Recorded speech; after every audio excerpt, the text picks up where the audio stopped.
Dahil grabe yung init ng panahon ngayon ay kailangan muna natin papagpahingahin yung ating mga ceiling fan kahit 5 to 10 minutes man lang.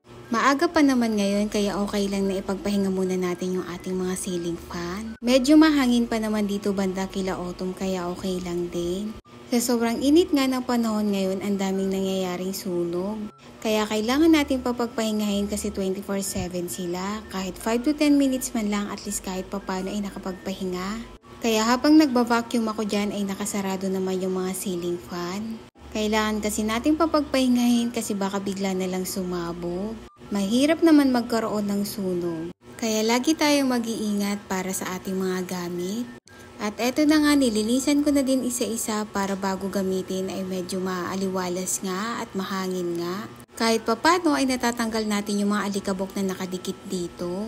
At syempre, hindi mawawala yung lagi nating pupunasan yung cage ng ating mga babies. Para syempre, natatanggal din yung mga alikabok.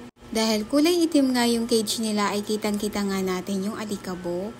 Na-alerto nga ako nung may makita ako ng mga sunog na nangyayari sa paligid. Kaya kailangan talaga maging extra careful tayo sa lahat ng mga gamit natin, lalo na't napakainit ng panahon, usong-uso talaga yung sunog. Yung mga gamit kasi namin dito sa bahay ay ceiling fan at clip fan. Alam naman natin na yung mga makina neto ay hindi naman ganun katibay, kaya kailangan talagang papagpahingahin. Every morning ko nga pinapagpahinga itong mga ceiling fan at clip fan. Kasi sa umaga, medyo malamig naman. Buti na lang talaga at nasa probinsya tayo. May mga puno pa din naman ng saging o puno ng kung anong halaman. Kahit papano ay nakakalanghap tayo ng hangin. Kawawa yung nasa ibang lugar na sobrang init na nga ay wala pang gaanong puno. Fast forward nga pala, pina-under ko na yung mga ceiling fan kasi okay na ako maglinis.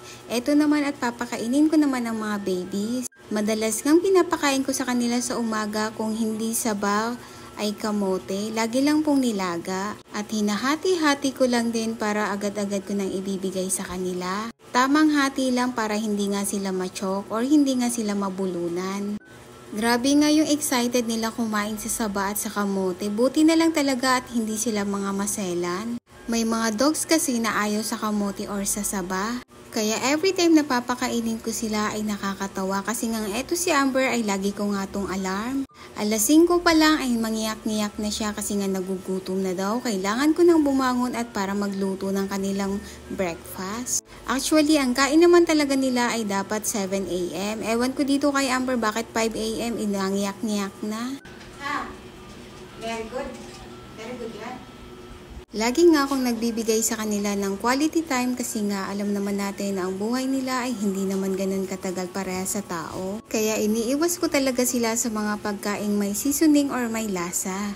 Kaya mas maganda na yung pagkain nila ay mga healthy food or mga laga-laga lang. At eto naman, binigyan ko din sila isa-isa ng itlog ng pugo. At after nga nila kumain ay ganito naman yung mga itsura nila. Ganyan sila kabibehave. At hanggang dito na lang ang ating vlog for today's video. Maraming salamat po sa inyong suporta. See you our next video. Bye!